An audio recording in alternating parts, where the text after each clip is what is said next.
Subban skate, as you said, what likely happened this morning? He did his rehab skate, and he'll do that again tomorrow. We're not going to put him in practice yet. We're going to push him in the rehab skate where we can monitor it better than have him go full out. And so we'll test him that way, push it a little harder tomorrow. And Gergenson's? Gergenson's maintenance day today. Been dealing with something nagging, and it's a good day to rest it. So in the interim 3 hours since you were on the radio, clearly you mentioned the Casey situation is disturbing. I mean, where in your mind does that stand right now? It's no different than this morning, I guess. When I spoke of it, we're still gathering information, having him see doctors and them going through their procedures to figure out where we're at. So I mean, that potentially could be a long-term thing, right? Could be, yeah. And I mean, it might be premature to ask this, but if it is, I mean, how much does that change what you might do in terms of replacing him? I mean, you might want to take a guy from Rochester who is a part of the future. Yeah. I guess, if that's the case, like any other situation, we're going to look at all different options and see how they fit in with the big picture but we've got to stay on the big picture, despite any aggravation or frustration or anything of the like. So when we get the information on Mitzi and any duration estimate there, I think that's the time to really start thinking about that, because when you mention players in Rochester, I mean, there are players, they're there. So it's not like you have a trade on the table or you have a guy in waivers today. These are our players, so we don't have to really think about that decision at this moment. And I say that, the other thing that goes through my head, Mike, there's so many little, at this time of the year, minor dealings. Like I said, today's your Gergenson's maintenance day. Hag's been playing with something for a long time. Butcher was playing something. There's a lot of guys in the lineup that they're dealing with stuff day to day right now. So those are all be factored in at that moment when we find out more about Casey. I know you understand totally what proper development is, but is there also a temptation to say, boy, I'd really like to get that guy out? There is a big temptation, yes. When you go to Rochester and you see the skill level of those kids, obviously we had Samuelson up here last year, and yeah, there's a big temptation. It's tough to fight at times, but we want to make sure we're doing the right thing for the long term, and it's tough. It's tough because you're in the moment, the emotion of the day, and you just you can make a lot of decisions under the pressure of that, for that fix, that could jeopardize the vision we have and the big picture of what we have. And the vision and big picture that we have, we feel we have a great opportunity because we have some serious talent in our organization.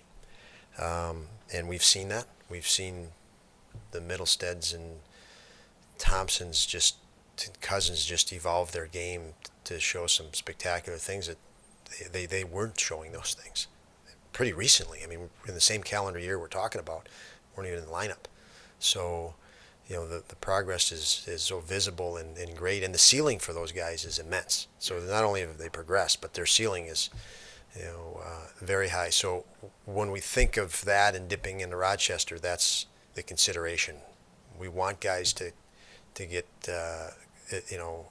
toward that ceiling faster than slower, and we want to protect that progression and insulate that with the right support. So that's the context of how we're making decisions right now. You've talked a lot about, you just coach the guys who are here, you focus that. How much do you talk to Kevin about, hey, maybe this guy should come up, or how much do you talk to him? We conversed on it, I think we touched on it even today, but we talk about Rochester all the time. So whether we spoke specifically on guys coming up or not is we talked about Rochester and our overall philosophy and the push and what areas we want to push and what we want to accomplish at both spots through all of this, through the where we're at in the season. And so yeah, we have discussions on all of those, and we kick around the hypotheticals. What if we brought this guy up now?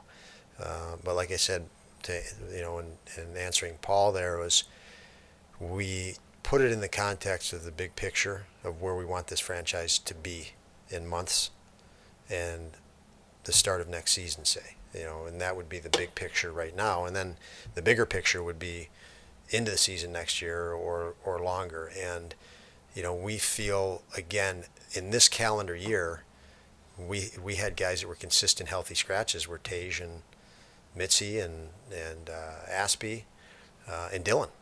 And those are 4 guys that we watch and play, and there's a lot of talent there. There's some pretty impressive growth, and we want to protect that and maximize that for each guy individually. And some of them, like we say, UPL is a perfect example.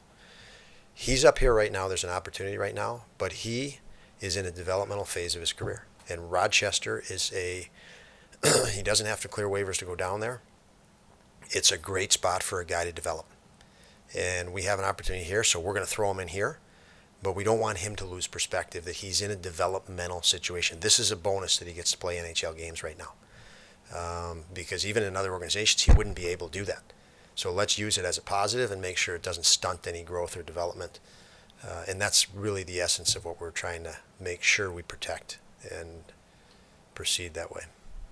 We sit upstairs and, for example, we'll see a 2-on. You guys were late today, though. I noticed that. That was our fault today. Was it? It was originally 11:30. Yeah, okay. Well, I got to apologize now. I opened my mouth and I got to tell you sorry for that. Dottie's taking. I wanted to sneak a drill in, Paul, that I didn't want you to see today. Did you think Yeah. we all did? I looked up there. I'm like, man, these guys are upset. They hate us now. They're not even here anymore. Sucked the passion right out of them.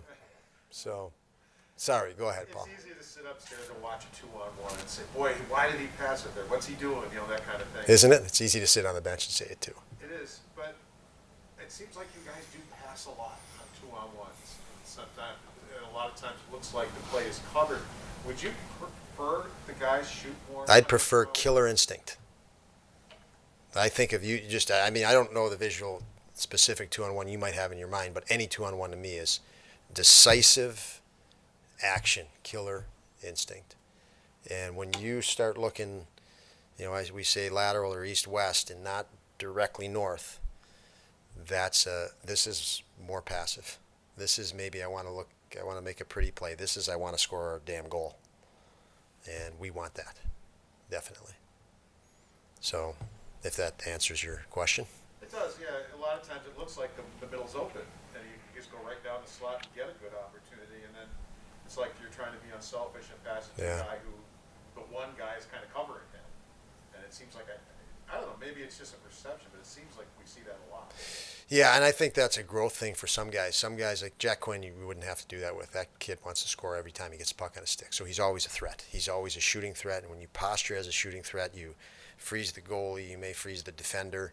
When you don't posture as a shooting threat, you're sending subliminal signals.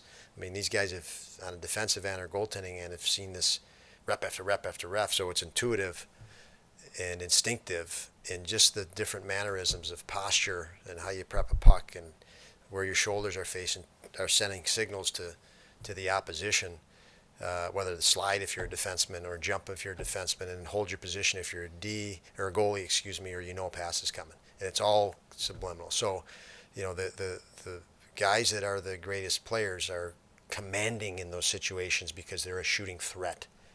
They are focused on that scoring. And when it's taken away, then they make the play, and it's instinctive for them. It's just taken away because I was watching the scoring chance. So that's a progression, and if it's not an instinct, it's they've got to work their way through that. But like I said, for some players, it's a killer instinct, and it might be the mood they're in too, an aggressive mentality versus, even a great goal scorer will sometimes have slumps, and that's typically what they're doing. They're overthinking. So we're clear, you think it's related to the first injury? I don't know yet, and because we just don't have that information. When he left the game last night, the entirety of it all, is this or is this not the same thing? Is this scar tissue? Is it because it's in the area of the injury, and that's all the information I had when he left the game, and it's still stayed at that because we're gathering the information. So, we can play the game of, what this is, but it's just guessing right now.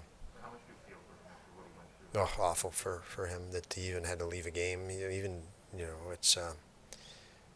It's tough when you see players that committed, and then on the other side, how important that is to our team to have that 3-line scoring depth, and the power play. And he's missing that time, and we're missing him for that time. It's not fun. It's not fun for him, and that's, I just talked about our team and us. I mean, for him, it's tough for him. It's tough for me when I think of him, because he is a committed, determined player, and determined to make the Buffalo Sabres a competitive team. He was one of the guys I mentioned, didn't want to go home last summer after the season, wanted to stay here and train, be in Buffalo. So, see you guys.